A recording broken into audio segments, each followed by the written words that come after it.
Morning, yogis. It's Friday morning. I'm up. I've just baked some bread, and I've got about half an hour until my daughter wakes up. 40 minutes. So I thought I'd just record you another little video, yoga video. So let's just come to a comfortable seated position, whatever that is. And if you want to get a cushion or a block to sit on, then that's totally fine. Anything that's just going to help you have this nice, tall, straight spine. So again, sitting on the middles of those sitting bones with the spine coming up straight. And you can close the eyes if you want to. We're just going to let our attention come to the breathing. And it may not be something that you do very often, notice what the breathing is doing, because of course it goes on by itself. We don't need to tell ourselves to breathe in or out. But bringing our attention to the breath is very, very important in yoga and meditation. So let's just notice what the breath is doing and how it feels. And there are a lot of different things you can notice about the breath, whether it's going fast or slow, whether it feels like it's deep in the belly or up in the chest a little bit, and then the actual sensations of the breath. So you might feel it coming in and out of the nostrils. We're trying to breathe through the nose if possible. If you're a little congested, you might breathe through the mouth. But if possible, we're noticing the air come in. You might feel it kind of at the top lip and just inside the nostrils. And then you might sort of feel it come to the back of the throat. Then you might lose the sensation of the actual air itself, but you'll start to notice perhaps a little lift of the collarbones, widening of the rib cage, and belly drawn out as you inhale, and then the opposite of those things on the exhale. So we're just going to take 10 breaths and really see if you can challenge yourself to keep your attention really fully focused on that breathing.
Okay, good stuff. So apologies for Milo chuffing in the background. So we're just going to interlace the fingers. And as you do that, just have a look at the hands. Chances are you always interlace your hands the same way. So just have a look at which index finger is on the top and then move the hands along so it's the other one that's on the top. And it might feel a bit weird. We're just going to push the palms out.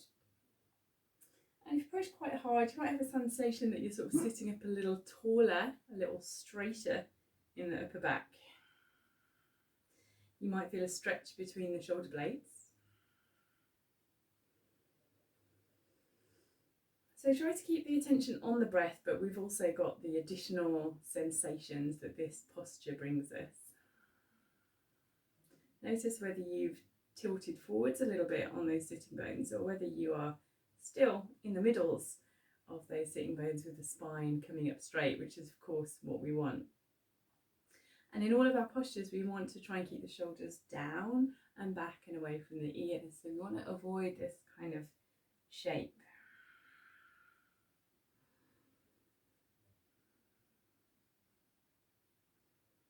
Let's have 3 more breaths here. Again, keep those breaths fully under your attention.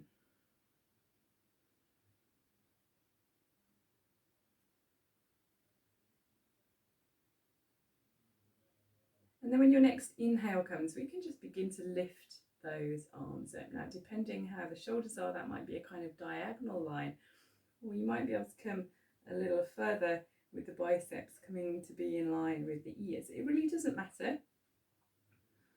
Just noticing this slightly different sensation. There might be a sensation perhaps in the tops of the shoulders now, or in the armpits.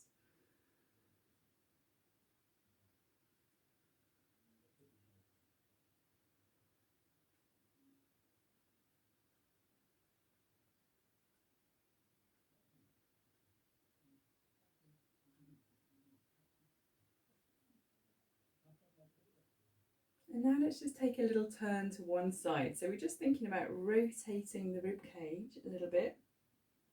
And then we can let those hands come apart. So the one hand is probably going to come down behind you, or if you're already sitting up high on a cushion, it might be that you want to bring your hand to a book or a block. And then this other hand is just going to rest, again, wherever it comes to, against the leg or the knee. And again, we're still trying to stay sitting on the centres of those sitting bones, but we're just beginning to bring a little spiral through the spine. So if you picture each of the vertebrae in the spine, they're a little bit more rotated, each one, than the one underneath. And we can continue this twist by just seeing whether we can nudge this shoulder back a little bit. And then you might explore looking out over that shoulder as well. So again, just bring your attention to the weight in the sitting bones. When I do this posture, I find it easy to kind of perch forwards, but that isn't really what we want. So send the weight fully down into those sitting bones.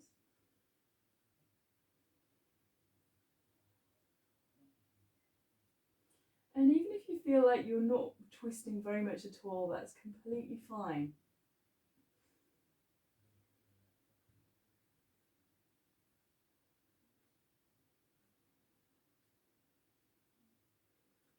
And just coming back to the middle.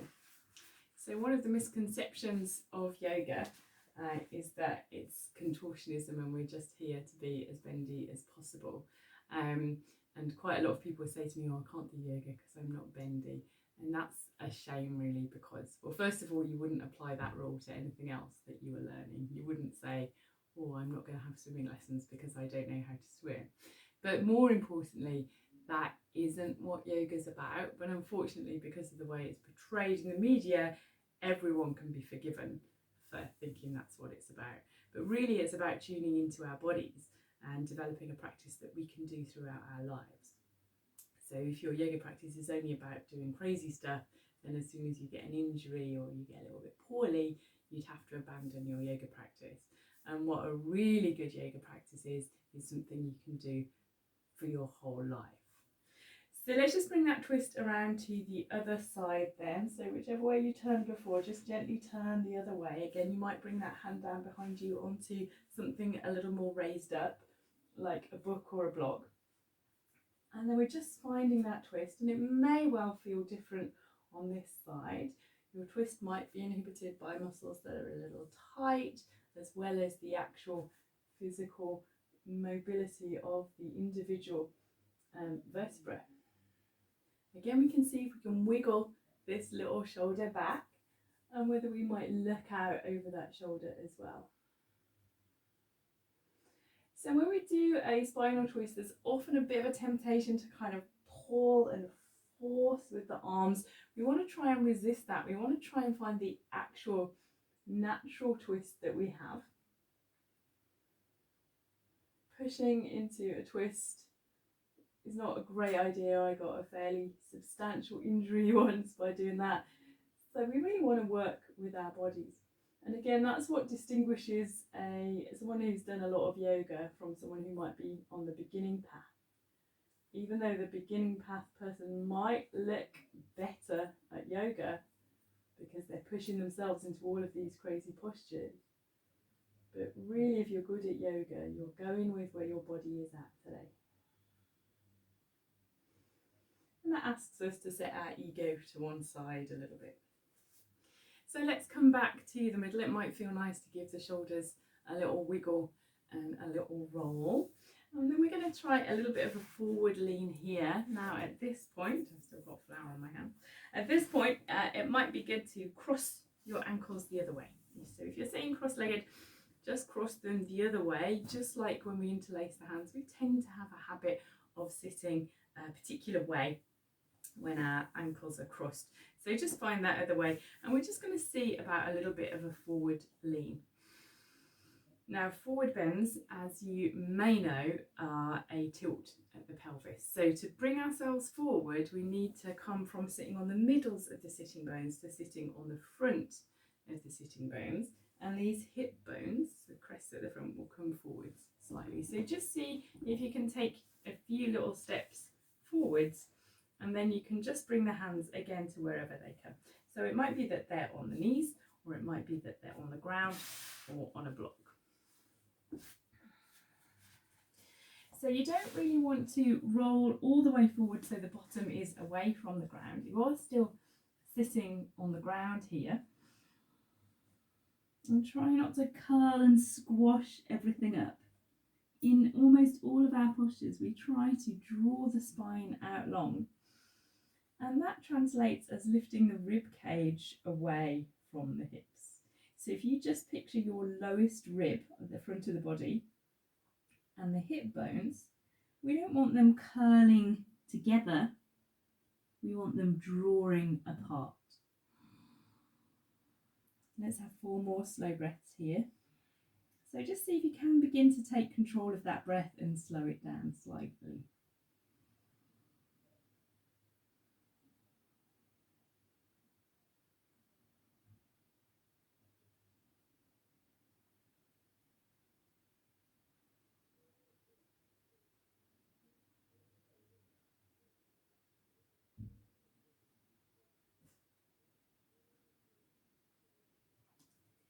So from here, let's just push ourselves very gently back up to an upright seated position.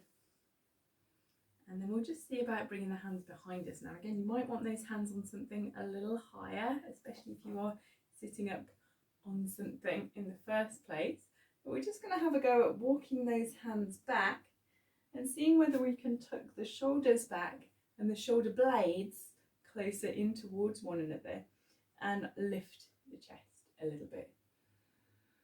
So you might feel a sense of opening across the chest and a fuller breath.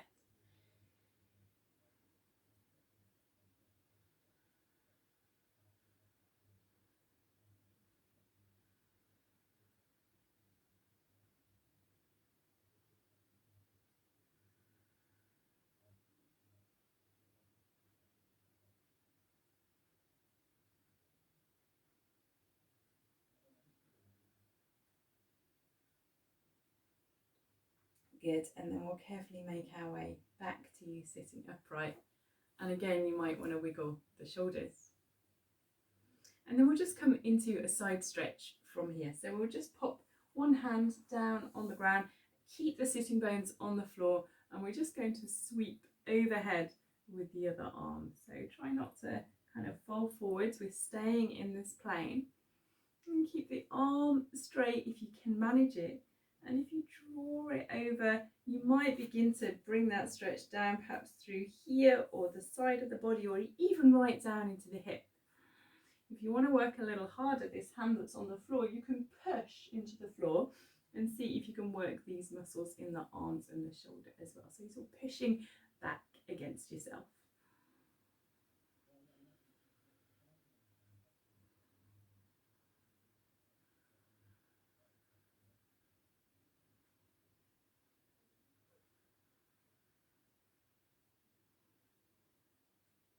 Brilliant. And then let's just bring that to the other side. So the hand that was on top floats down beside you, and we're sweeping overhead with the other one again. Keeping those sitting bones on the floor, we're not falling over into this posture.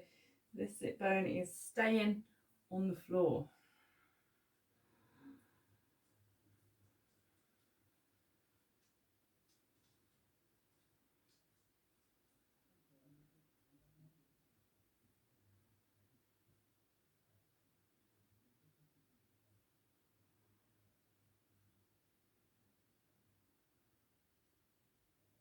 Brilliant. And again, we can make our way back to sitting upright and wiggle through the shoulders. So let's make our way to a tabletop pose. So this is simply hands and knees. And we're just going to look down at those hands and see that the fingers are spread out wide and the knees are underneath the hips. And try and lengthen the body. And at this point we will add what's called Uddiyana Bandha in yoga, but that is simply pulling in the tummy. So you just want to think about the belly button going up closer towards the spine. And in postures like this, forward bends or anything where we're sort of holding the torso parallel to the floor, this activation of those tummy muscles kind of supports the lower back from underneath. You think about it, so you can imagine the spine resting on the pillow of tummy muscles, and that's why there's a lot of abdominal work in yoga, is to strengthen this support, and that helps us in some of the more advanced postures. So we're going to come back to our downward facing dog that we did before. So let's curl the toes under. We want to keep this placement of the hands. The middle fingers are pointing forwards, and we're using the whole weight through the hands, so not just into the heels of the hand but into the fingertips also. And then we're going to push and see if we can lift those hips up and back, and we keep moving back as far as we can. So these shoulders are quite a long way back behind the line of the wrist.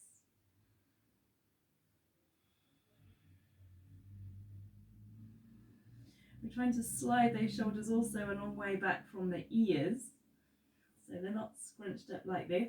We've got the opposite of a shrug. So that tummy is still pulled in. Now if the hamstrings are a bit tight, and that isn't a criticism, it might just be the fact that you do things like running or whatever, then you might need to have a little bend at the knees. If that is not your story, then you might have straight legs with the heels stretching down towards the ground. So we're going to hold this for 2 more breaths. We're going to come down and have a rest, and then we're going to do it again.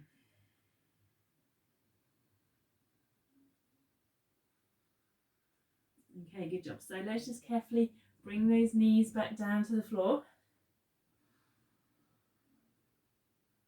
Practice pulling the tummy in and breathing slow and steady.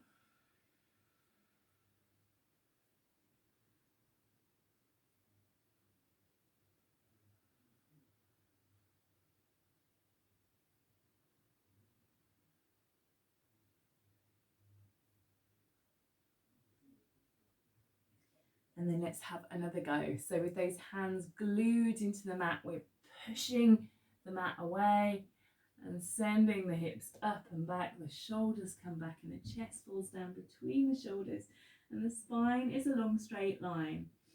So again, the ears are in line with the upper arms, with the biceps. Pull that tummy in. Let's have 3 more breaths.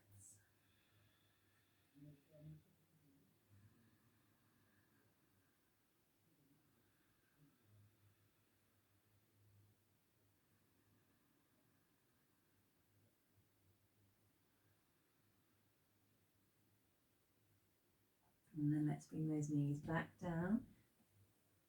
And we'll take a little rest in child's pose. So uncurl those toes and sit yourself back towards the heels. Now, if the bottom doesn't touch onto the heels and you've got a cushion nearby, you could just place a cushion in between the back of the thigh and the back of the calf and sit onto the cushion rather than onto the heels. And then we can just let this head come down. If it doesn't touch the floor, you could grab another cushion or you could fold your arms. You're also welcome to experiment with having your knees further apart or touching together.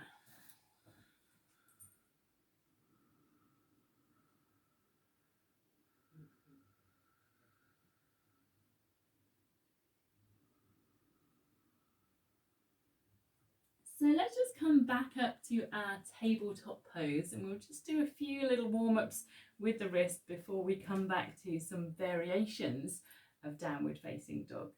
When we begin yoga, we often find that our wrists start to complain, and we do build up an awful lot of strength in the wrists as we practice.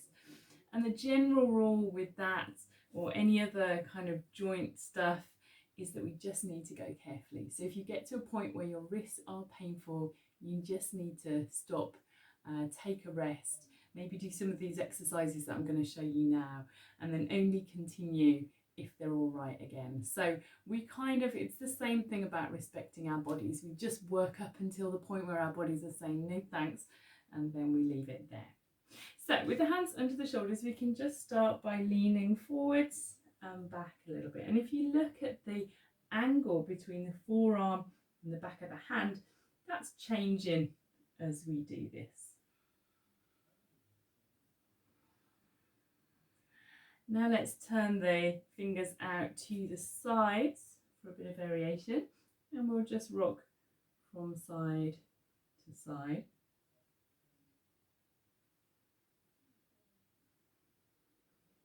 And over time you can experiment with bringing those hands closer together and rocking from side to side.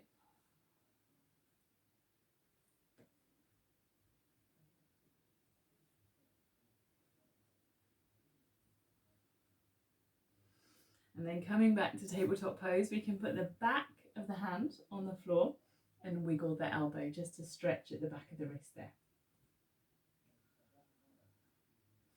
And same with the other one. Okay, we're going to come back to our downward facing dog, and this time we're going to try some leg extension. So that's simply lifting one leg at a time, and we're just going to see how much movement we have there. Now what will happen when you do this is you'll tip a little bit more weight into the arms and the shoulders. So you might notice it's a bit more difficult. So lift up and back into your downward facing dog, and then shifting the weight onto one foot, we're just going to explore the other foot into the air. Now try not to let that hip point up, that often wants to happen. Both hips are staying more or less lined up with one another, pointing at the ground. And we're just seeing how far that foot wants to lift. Try and keep the lifted leg straight, and you can have a go at spreading the toes as well of that lifted leg.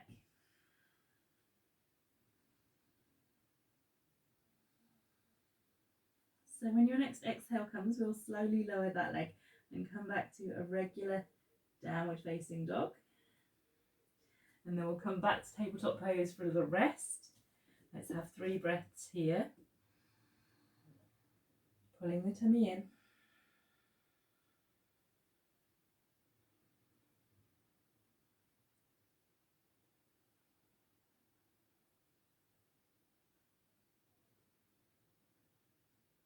And then we'll come back to our downward facing dog again. And this time we'll lift the other leg. And again, resist letting that hip pop up.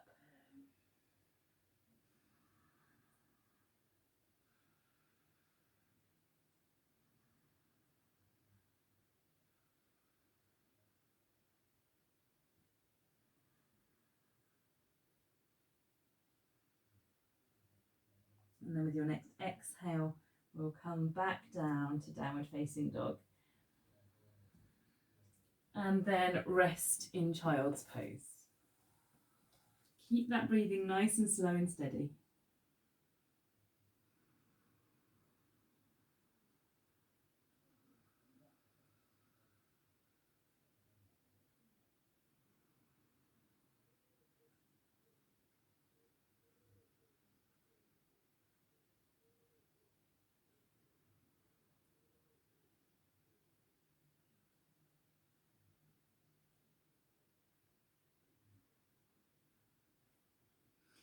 Okay, so good. Let's just make our way now to a standing forward bend position. We can do that without even standing up. We can come to downward facing dog and walk those feet forwards. And we're just looking for a dangling over kind of position, so we feel the hamstrings stretching.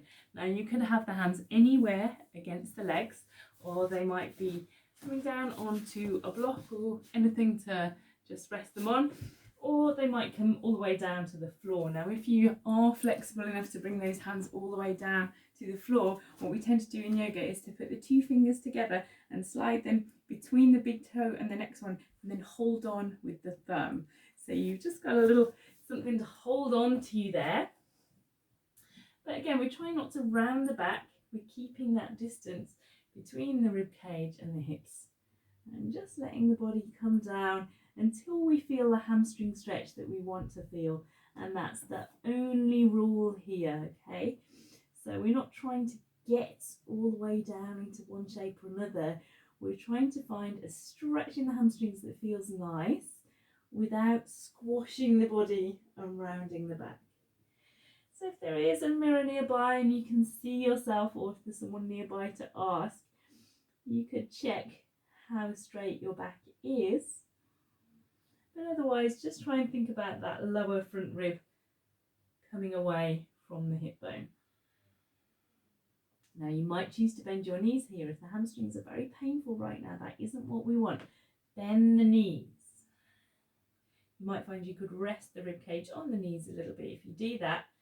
And I had a teacher that recommended this, how you start your 4 bends with the rib cage on the knees, and then over time, keeping the rib cage glued onto those upper legs, we start to straighten the legs.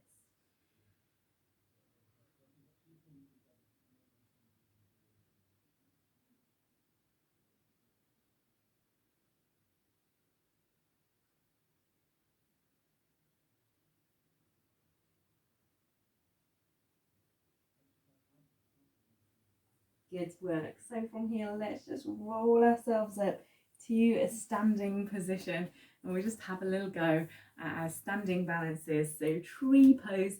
This is the one where we take the weight on one leg and have an external rotation at the hip of the other. And from there, you could keep the toes on the floor. You could lift the foot to the calf or to the thigh. So whatever feels good for you. We're trying to keep that knee turning out to the side. The hips want to be kind of level, so try not to sort of collapse and poke one hip higher than the other. Again, we've got this business with the long waist, the front rib coming away from the hip bone. And then the hands could come together. And if you want to work hard, you could lift the elbows to the height of the wrists and push, or you could raise those hands up. So try to look at something that's not moving. So just look down at the floor in front of you. So your brain's doing a lot of maths, and it helps to do its calculations if you're looking at something that's not moving.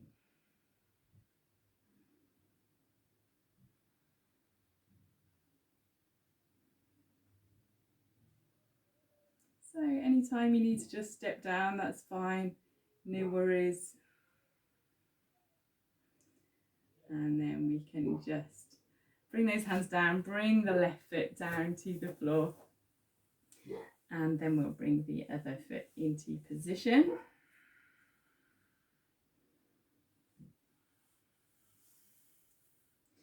Turning that knee out, so we're rotating the femur, the thigh bone, in the hip socket.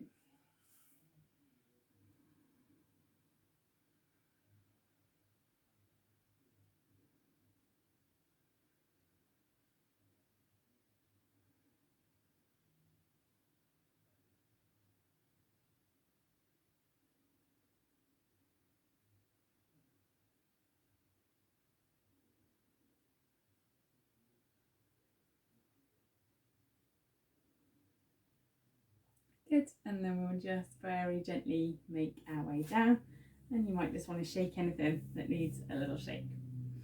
All right, before we come down to do some seated postures, we'll just have a go at goddess pose, which is a real strength pose for the legs. I used to hate it, but I'm learning to love it.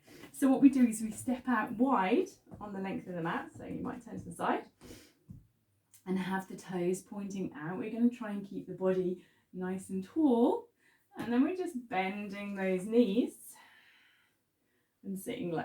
So try and keep the body, like I said, sort of nice and straight and tall, and then we can lift the arms. So the elbows are coming to the height of the shoulders, and we've got a right angle at the elbow, and the fingertips are pointing out to the side, and we're really flexing the wrists as well. So it's like you're carrying 2 heavy plates of fruit, push, up with the hands and sink down through the knees.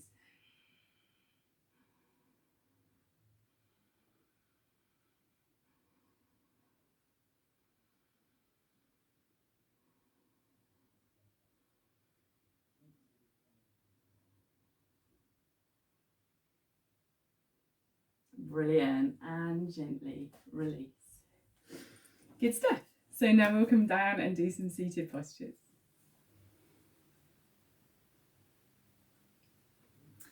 So just making your way to a seated position, and we're going to have those legs straight out in front of us for a seated forward bend. And if the hamstrings are not terribly comfortable with sitting with these legs straight, you can have them bent. You could put a cushion underneath the knees, or you could sit up onto a cushion so the hips are a little higher, and instead of having a right angle between the body and the legs, you've got something a little bit more like that, which is just a little kinder. So just see where you want to be. We're going to add some work in the arms and the shoulders with this one. So let's stretch the arms up. And we want to have those biceps close to the ears again.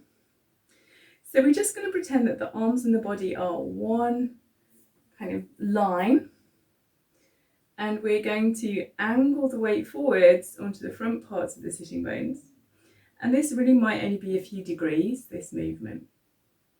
So we're just going to hang out here. We're not rounding. We're keeping that straight line through the arms and the body. The palms are facing one another and the fingers are spread wide. Tummy pulsing.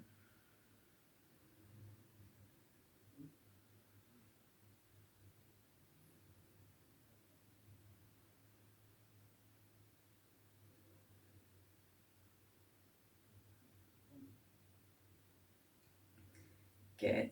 And then we'll just let those hands float down.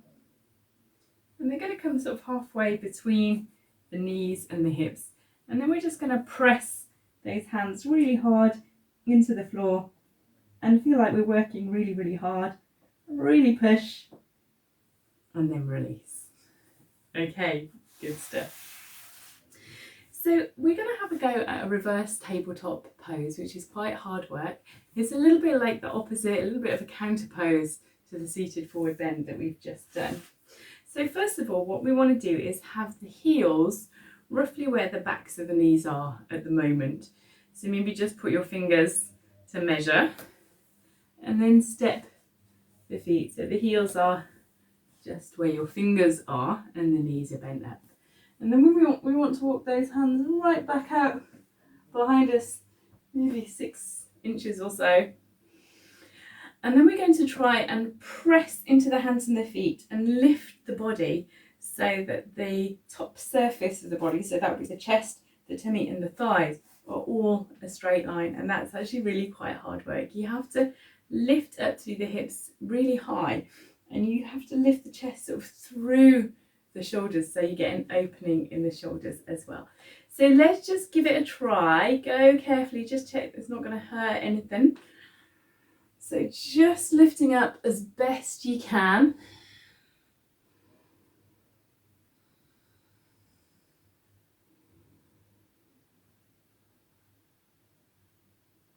And then with your next exhale, we'll lower down. You might just want to give the wrists a little bit of a stretch. And then we'll have another go. So put those hands back. Put the fingertips pointing forwards. If that really didn't feel very nice, you could experiment with having the fingertips turned out to the side. And then again, we're going to press the feet into the floor, press the hands into the floor and lift high.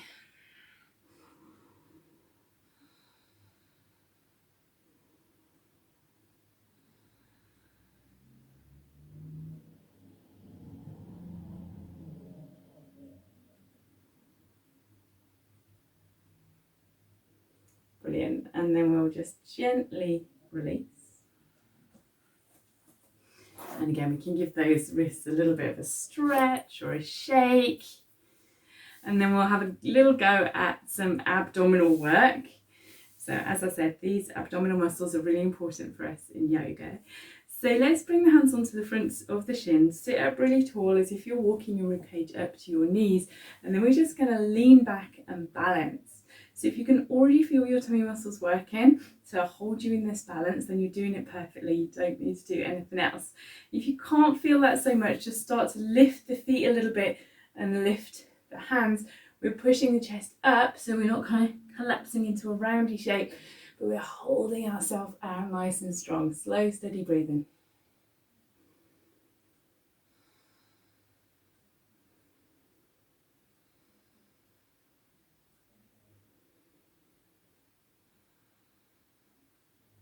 Brilliant. Let's take a little rest. We'll do one more of those in a minute.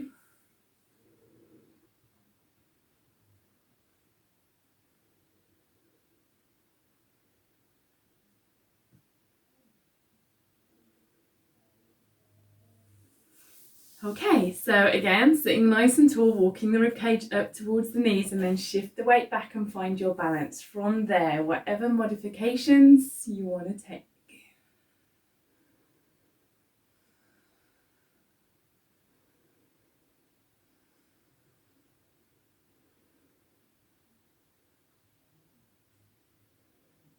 And release. Take a little rest.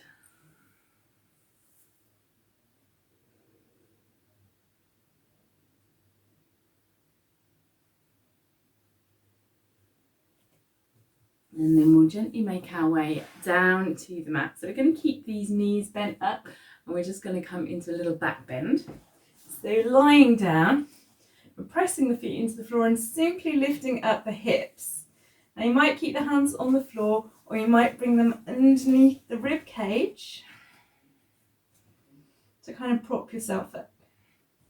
But keep pressing the feet into the floor so everything feels nice and strong.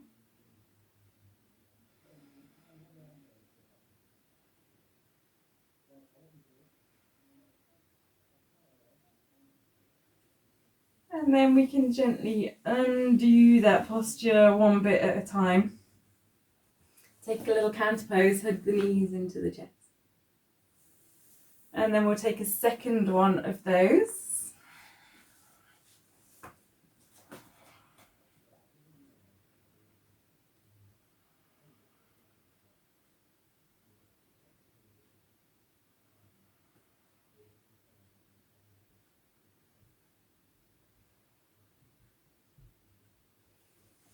And gently release.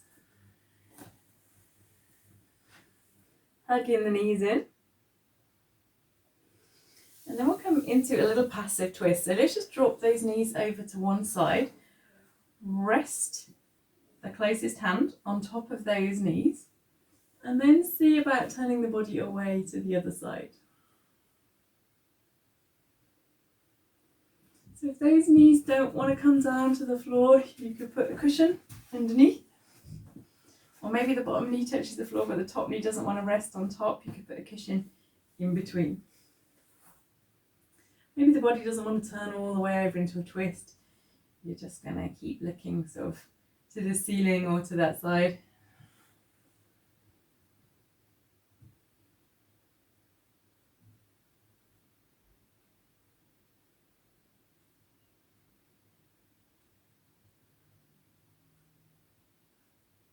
And then when you're ready, just bring that twist around to the other side.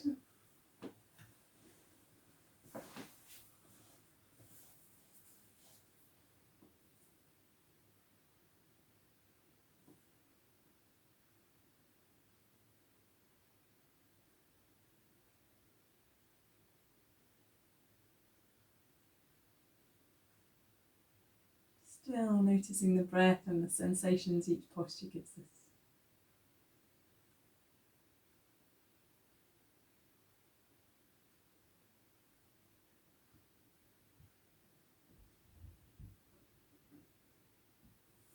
Brilliant. And we'll just gently come back to the middle. Give those knees a little hug. Maybe move around a little bit on the mat. And then we can just let those legs slide out and find a comfortable lying down position for Shavasana. And if this doesn't feel terribly comfortable on the lower back, then step those feet back in, knees bent and resting against one another, tucking the lower back underneath you. And finding stillness and relaxation.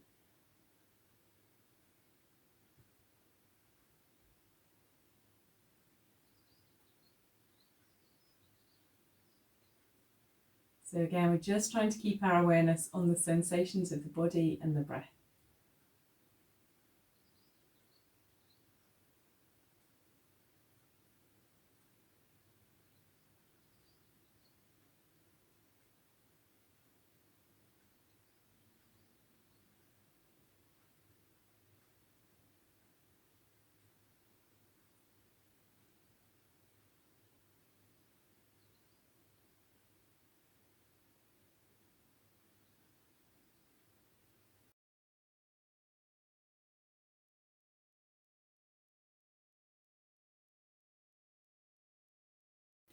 So when you're ready, just begin to wiggle the fingers and the toes,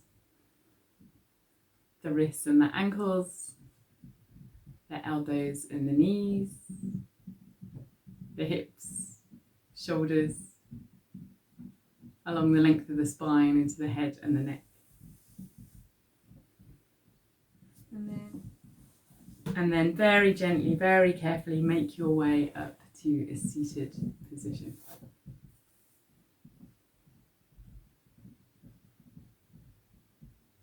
With an inhale, raise the hands up, and an exhale, bring them down into the centre of the chest. And just taking a moment to give thanks, or maybe to remember someone special.